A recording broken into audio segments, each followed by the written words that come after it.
So today we are talking about parent functions. So go ahead and title your notes parent functions. Monday, the 5th of October, let's go over our learning goals, which are to describe the key features of 6 parent functions. Those include identity, absolute, square root, quadratic, cubic, and reciprocal.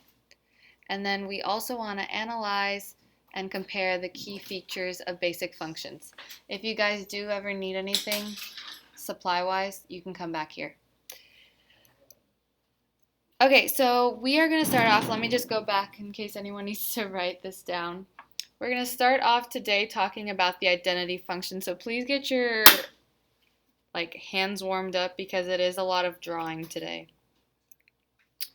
Okay, so let's see here. Get my pen. Okay, so we are starting with the identity function, and the identity function looks like this. How many flowers? Probably like 13 or something. So your identity function is going to just be a straight line. In fact, I'm going to redraw that because that's not very straight. That goes right through the center of your axes. So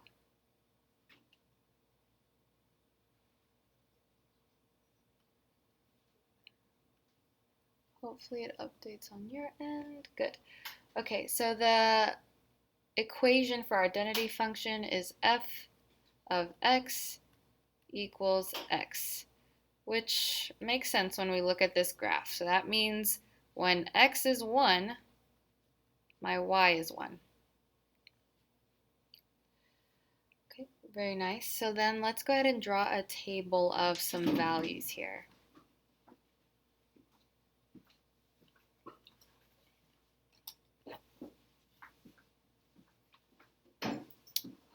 So if we have -3, 1, 7, 10. Okay, so all of these should be like me drawing the one coordinate, very, very easy. Our function is saying if x is 1, then y is 1. So essentially, our x and y are the exact same in our identity functions. So that means -3 would be -3, 1 would be 1, and 7 would be 7, and 10 would be 10. How nice is this? Okay, so now the real meat of where we're getting to pre-calc is in determining the domain and range, as well as where on this graph are we increasing or decreasing. So talking about domain, we can do this one of two ways. One way to write it, so I'm going to tell you two ways. The one that I care about is interval. So a lot of math teachers will give you this interesting symbol here, which is R, which means all real numbers. Okay, I'm going to keep my interval notation so that we get practice. So like Andre was asking me earlier, he was talking about looking from left to right, and he's exactly right. When we're looking at domain, we're reading from our leftmost value to our rightmost value. Why is that? Because I'm looking for my lowest x value, and I'm going to my highest y value. So my lowest x value, well, I don't really have a lowest. I just go to -infinity. And then I go to +infinity for my domain. Okay, range. Okay, the only difference, instead of left to right, we're reading from bottom to top. So I'm asking myself, what y values exist? What y values exist? And I'm going to tell you what y values exist from the very bottom to the very top. And so this is nice because my y values exist from -infinity to +infinity. You know, it's like if you're running a scanner, you know, if you think about a scanner, I'm scanning this function. I have values coming all the way. The arrows are suggesting I always will have y values, and then I bring it all the way to the top, so I always have y values there as well. Okay, I could have also written that interesting R next to my range because indeed it is all real numbers as well. Okay, our x-intercept. So that is where does our function intercept the x-axis? Well, I see right here at the origin, I have 0, 0, which means that our x-intercept is going to be 0. Our y-intercept is likewise, where does this graph intercept the y-axis? And so that's going to be our y value of 0. Okay, and the last part of this function we're going to talk about is where is it increasing and where is it decreasing? Y'all get ready because we're going to have to do this for 1, 2, 3, 4, 5, 6 functions. So stay with me. I know it can get boring, but as I'm going through this, ask yourself, like, where is it increasing before I tell you to kind of self-test. So it's increasing. Well, this one's actually nice, right? So where is it increasing? That is to say, where is my slope positive? And that's over this entire graph. So that means from negative infinity to positive infinity. Where is it decreasing? Nowhere. Never. So I'll give you all a moment to copy that down.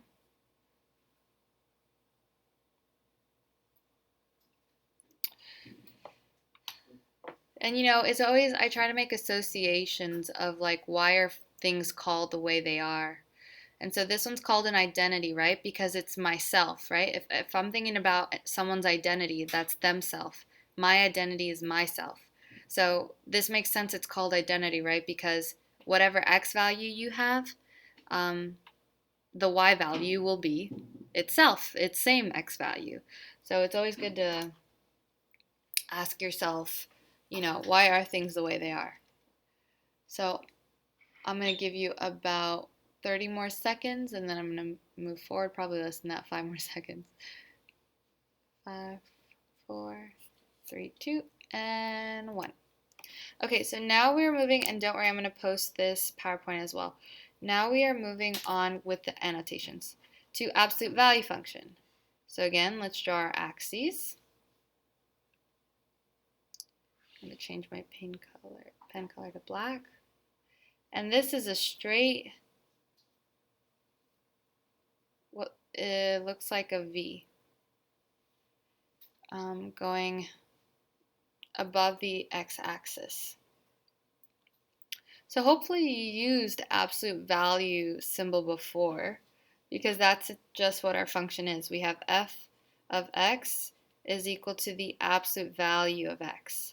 And hopefully we remember from Algebra 2, maybe even before that, that this absolute value sign, makes anything inside of it, positive. So if it's a negative 5, if you put the absolute value symbol, it becomes a positive 5.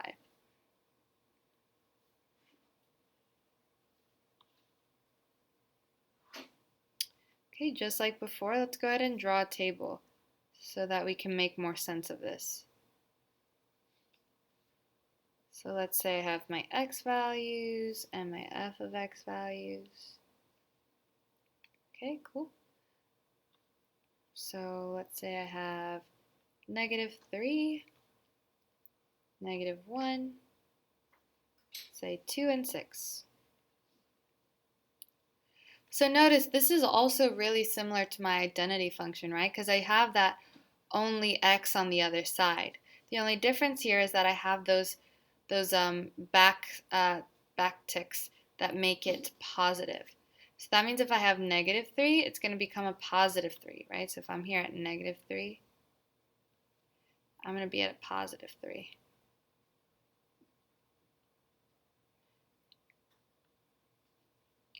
Okay, -1 is a positive 1. 2 stays 2, and 6 becomes 6.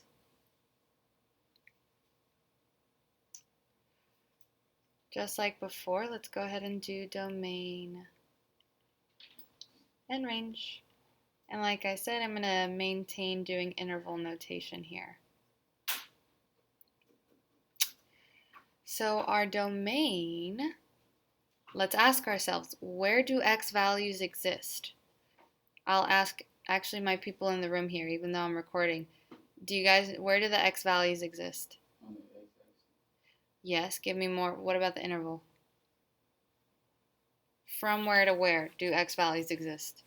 Up or down? Oh, left to right? Well, yeah, but what's the interval for that? Where do x values start? Infinity. Close. All real numbers. So yes, it's all real numbers. Avon, give me more. So you said infinity. If I was infinity, I'd be all the way on the right. Yeah. Negative infinity. Negative infinity to positive infinity. Very good. So I'm starting at negative infinity. So what that's saying is I have x values coming all the way from the left-hand side, right? All the way from negative infinity. And I'm going to positive infinity. Okay, now what about the range? What about the range? Where do y values begin? No, where do y values begin? At 0, right? At 0, Avon. Very good. And where do they end? Excellent. Very good. I will give you a Danny doll, actually. Yeah. Because no one else could get it. Okay, excellent. So let's talk about our x-intercept and our y-intercept here. Okay, so my x-intercept, right? Where does my graph intercept the x-axis? Well, I only see one place, and that's at the origin, which is 0, 0. So that means my x-intercept, or my x value, is going to be 0. And my y-intercept is going to be 0. 0. Very good. 0. All right, this is a new challenge. I will give a Danny dollar to my classroom students who can answer this, but I need hands raised. Where is my graph increasing? Raise your hand if you know it. Avon. To the 0 to infinity, right? Yes. Now I have a question. Is it going to be a parentheses or a bracket? Parentheses. Why? Because it's an open. Is I open? mean, it's all real numbers, right? But it's open. But look at the graph. Is that open? No, it's an arrow. No. You said at 0 there's a parentheses. Is at 0 is it closed or open? So should it be a parentheses or a bracket? Okay. So what is that? Danny dollar. I'm going to have to think about that. 0 to infinity. All right, where is it decreasing? Someone raise their hand. Where is it decreasing from? Where is it decreasing? Avon has his hand up. Negative infinity to infinity. I mean, Andre. 0 to I can't take it again. You get one chance. infinity, Andre, do you want to try? right? I already said the answer. It's going to be from negative infinity to 0 bracket. You said no. You was I said negative infinity to infinity. Exactly. This is negative. It's the same thing. No, it's not the same thing. Negative infinity to 0 means it's decreasing from negative infinity and it stops at 0. Negative infinity to infinity would say it's negative infinity all the way through positive infinity.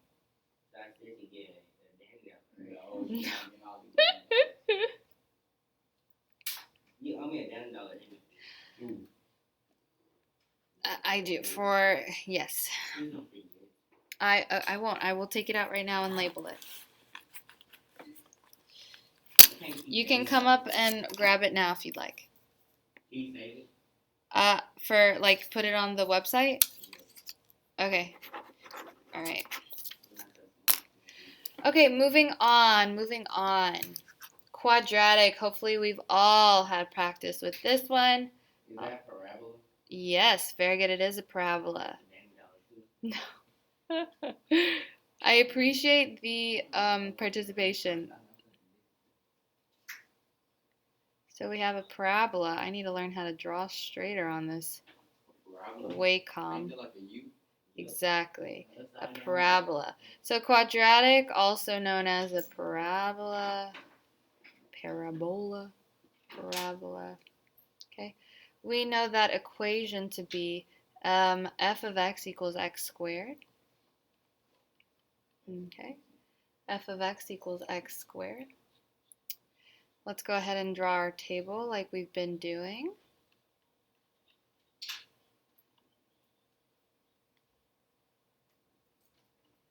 Alright, so let's go ahead and use the following x values. I have -1, 0, 1, and 2. -1, 0, 1, and 2. Now the equation suggests that my y value, or my f of x, is my x squared. So class, what is -1 squared? 1. Good. 0 squared? 0. 0. 1 squared? 1. 2 squared? 2. 2 squared. Oh, 4. Very good. That's okay. We're all good.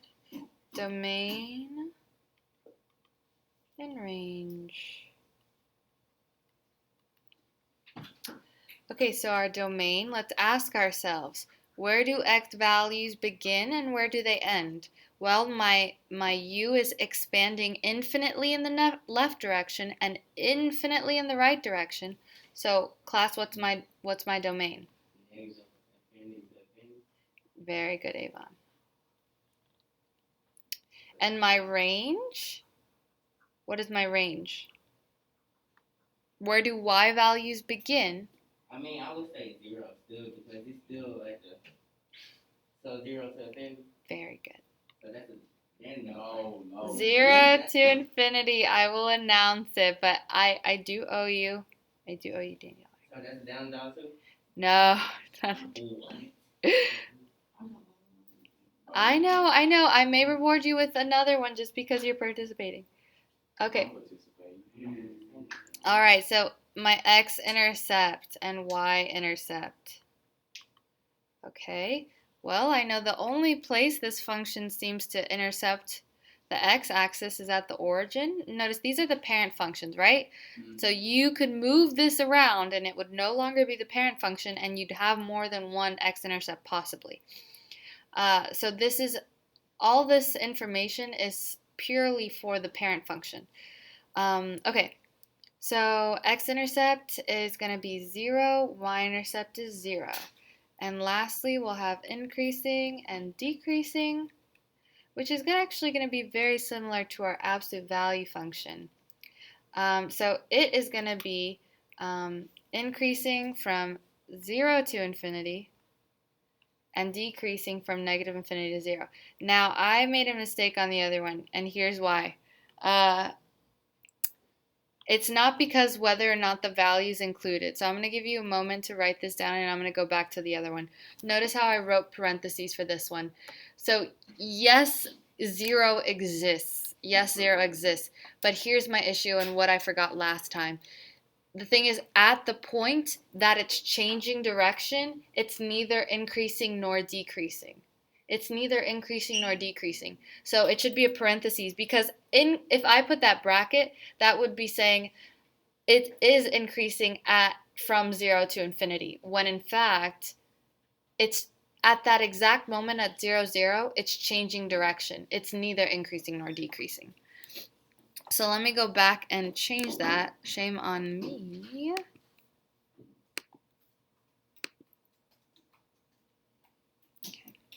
Okay. Yeah, it should be parentheses.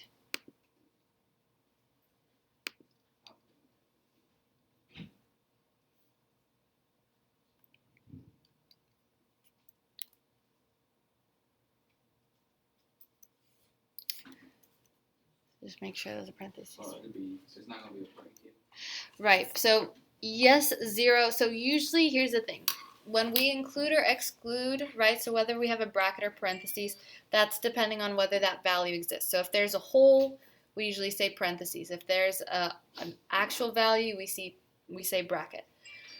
The issue here is we're asking where the value is increasing or decreasing. And so the problem is at that point 0, 0, at that point 0, 0, it's neither increasing nor decreasing. It's changing directions here.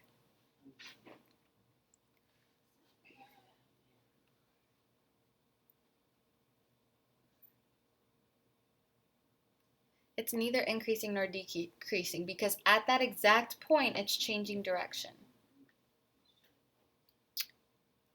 Okay, cool. Let's move forward. All right, we're already halfway done. Awesome, let's keep going. Stick with me.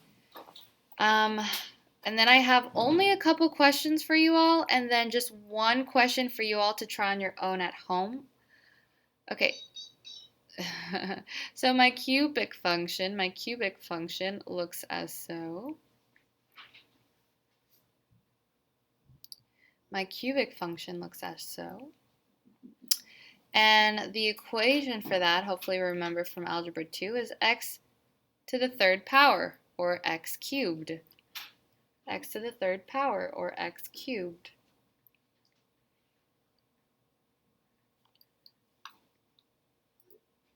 Okay.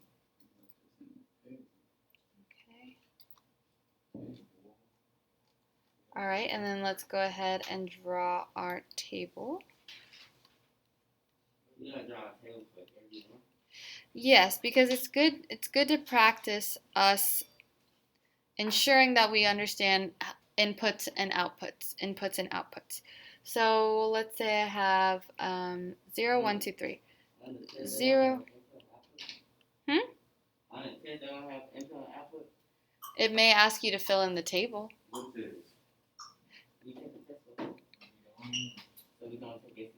Mm-hmm. We took a 3 weeks assessment.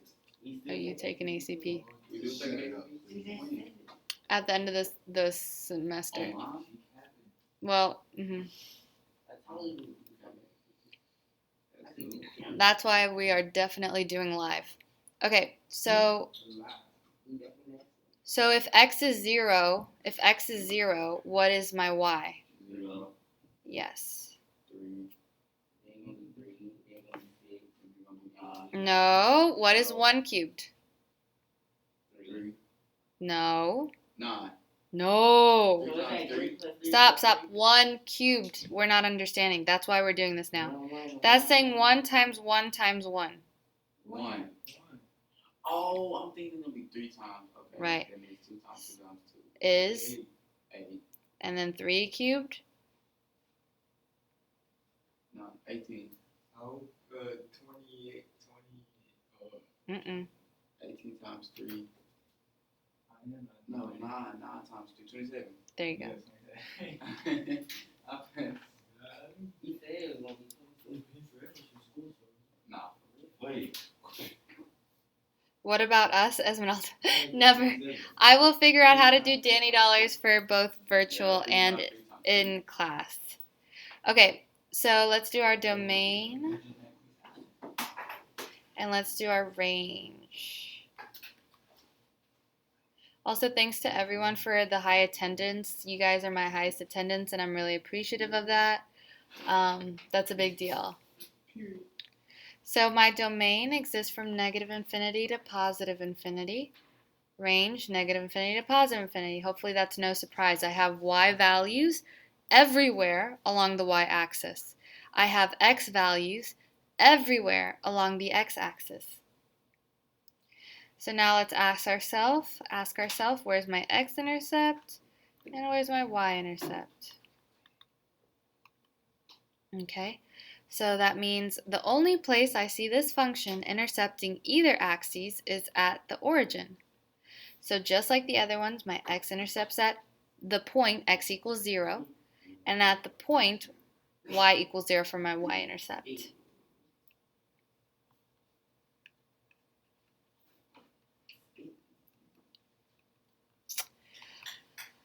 Okay, so looking at where it's increasing or decreasing, I'm just going to tell you all this one because it can look a little confusing. Like when it gets to the middle, it looks like it's flattening out, but it's continuing to increase. So I'm increasing from negative infinity to positive infinity for this function. The only difference between that second half, like that bottom portion of this graph and the top, is that I'm changing concavity. So when you get to calculus, you'll see that I am concave down, which is that upside down U on the bottom, and then an upside U, normal U for the top. So I'm decreasing never. So I'll give you a moment to make sure you have that written down. Remember, we have notes checks.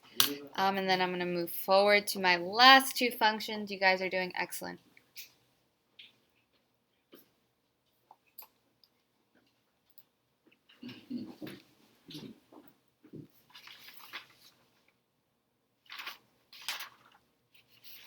Okay. Great. Moving forward. Wait, Oh, okay. not done with these. Never. Don't erase it. There's nothing with a negative slope. Here's how I can show you.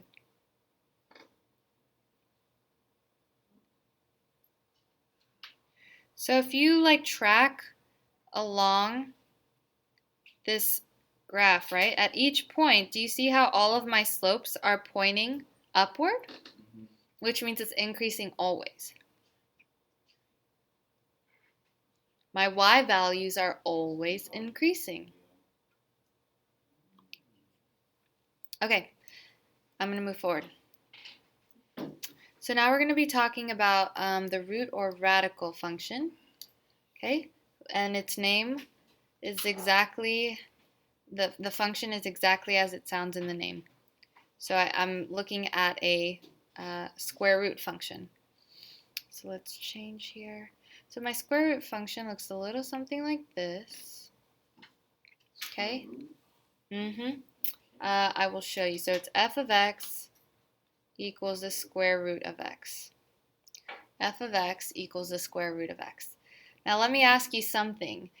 Can you ever have a negative inside our square root function?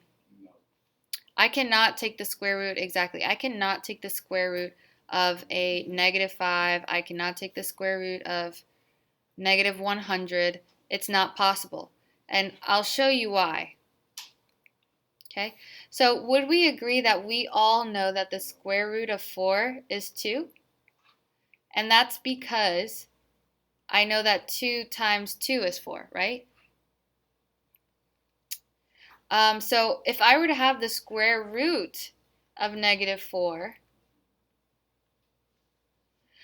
I'd have to ask myself, is there anything where I can get something times something, something times something, where I get negative 4 out? And it's not possible, right? Because if I have, it has to be itself, right? I can't do negative 2 times negative 2 because that's still positive 4. Well, you don't have to. As long as if it makes sense, then you don't need to. Right? Not possible.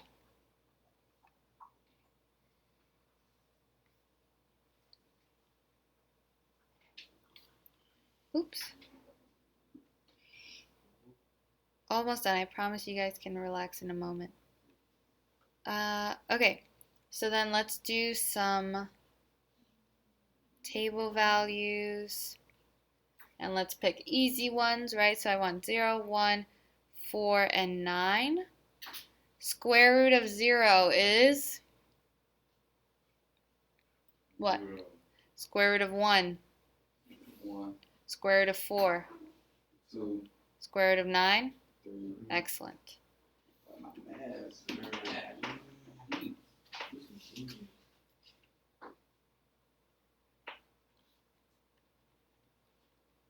Where you get these numbers Because we're going to plug it in, right? So for example, so f of x equals the square root of 4. F of x equals the square root of 9.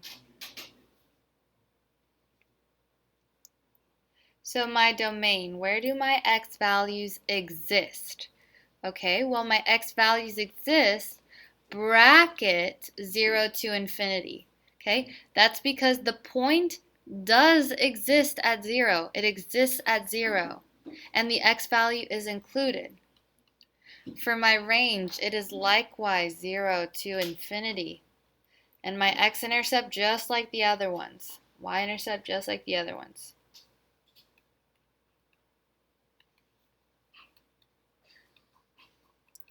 Okay, I'm increasing from.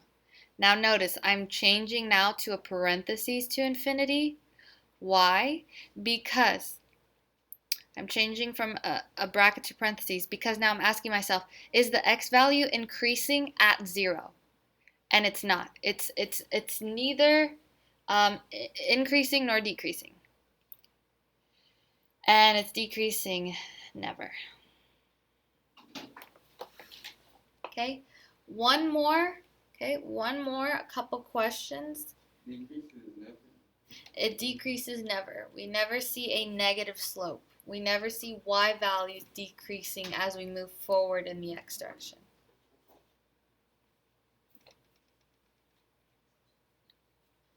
Okay, and in 5, 4, 3, 2, and 1. So the last one that we have today is what's called the reciprocal function. And the reciprocal function is an interesting looking one. You may or may not have had experience with this. So when you think of reciprocal, right, you think of flipping. And so that's kind of what this function is. Instead of f of x equaling x, it's 1 over x. So we have 1 over x. And my function looks like this.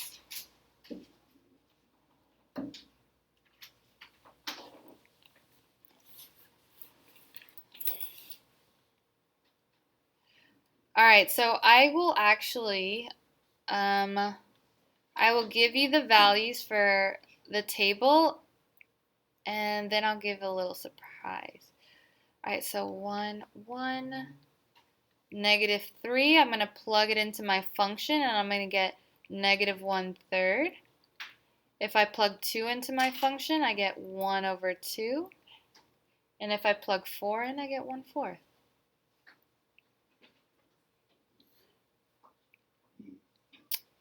Okay, so my nice opportunity is the first person either in the chat or raising their hand will get a Danny dollar for telling me the correct domain. So, oh my gosh, my Damari, yes.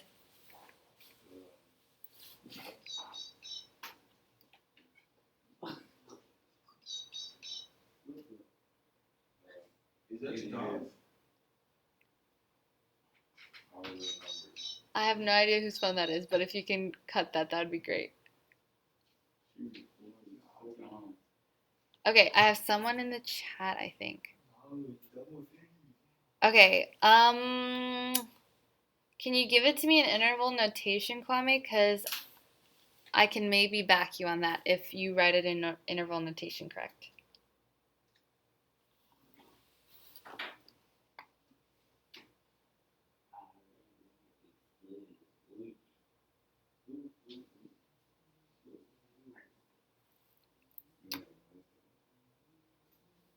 So I really like what you said, Kwame, and I may, if we don't get anyone who cleans that up, I think I'm going to give that to you. He said all real numbers except the origin, and so I want to know the interval. Like I wanted an interval notation. Let me see in the more. Julio, not quite, because if you think about it, do we see there being x values at the origin? No. Do we have any x values at the origin? Right. I see. Here's why this is interesting. I'm getting infinitely close to the y-axis, which is where x equals 0, but I'm never really touching it.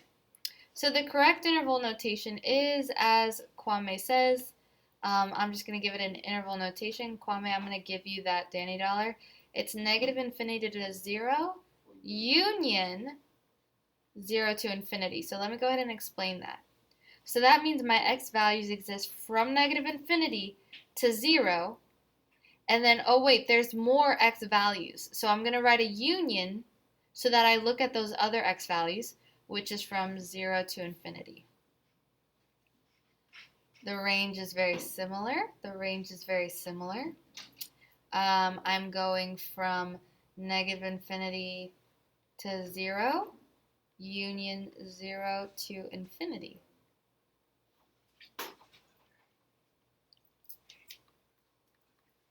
Okay, is there an x-intercept or a y-intercept?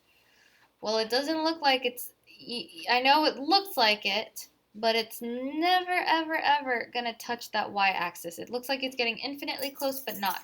So there's no x-intercept, none, and there are no y-intercepts. I need to learn how to write straight. Okay, so increasing. Okay, the last thing is where is it increasing and where is it decreasing? Okay, so do I see it increasing? Yeah, no. Never. But I do see it decreasing. Let's look here. I have negative, negative slope, negative slope, negative slope. In fact, and I have a negative slope, a negative slope, a negative slope, a negative slope. Right? So it's always decreasing. This function is always, always, always decreasing. So it's going to be from negative infinity. I would, so some people would argue this. I would say negative infinity to 0, union 0 to infinity, just because we don't have a value at 0. So even though, yes, it's always decreasing, everything on this function, I would like to be a little more specific in saying it's decreasing, yes, everywhere, but I'm going to stop it at 0 since I don't have any value at 0. Okay, so I have 2 questions for you all, and then we are going to take a break. We're going to take a break. Brain break. Okay. So hopefully you find these easy. These are CFUs, checks for understanding. So my first question to you all is which parent function, and I'll give a Danny dollar to the person who gets this right. Which parent function demonstrates a constant rate of change? Demonstrates a constant, Demarie?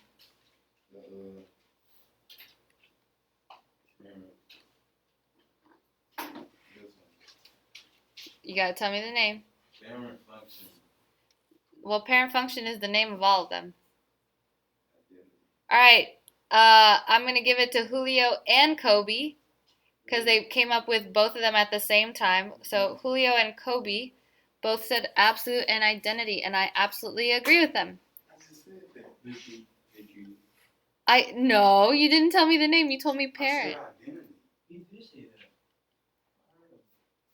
And then he said identity. He said identity. Okay, well, I'll give it to all 3 of you because I after I heard parent function, I turned to my chat room, so I'm sorry. Okay, so let's go back. So if I go back, so you guys can see, right? My identity, I have a constant rate of change there, right? I'm not increasing exponentially anywhere, right? And then likewise with my absolute value function, I have a constant rate of change. I'm increasing a constant amount each time I increase one x value. Okay, my next question to you is this is the last one, y'all. Identify, this will not be a Danny Dollar. Identify the parent function.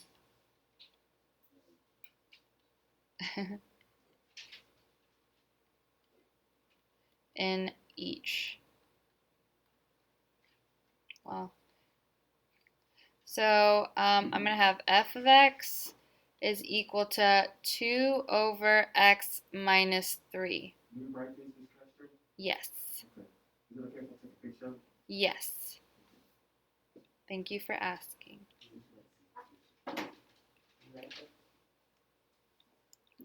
Okay, so I have three functions here. You write that? Yes.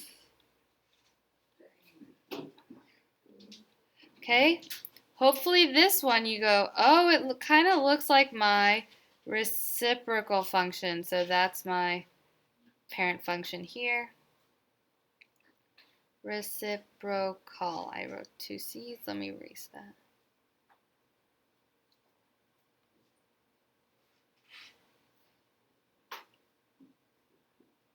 Okay, so I have reciprocal.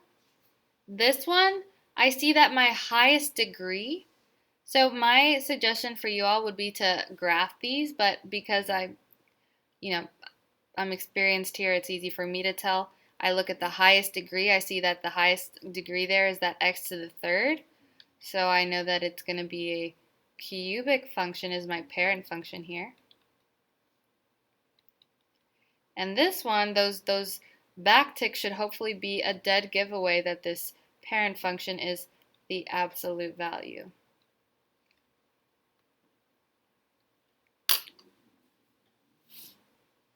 That's it. Mm-hmm. Nice glow. Hold on.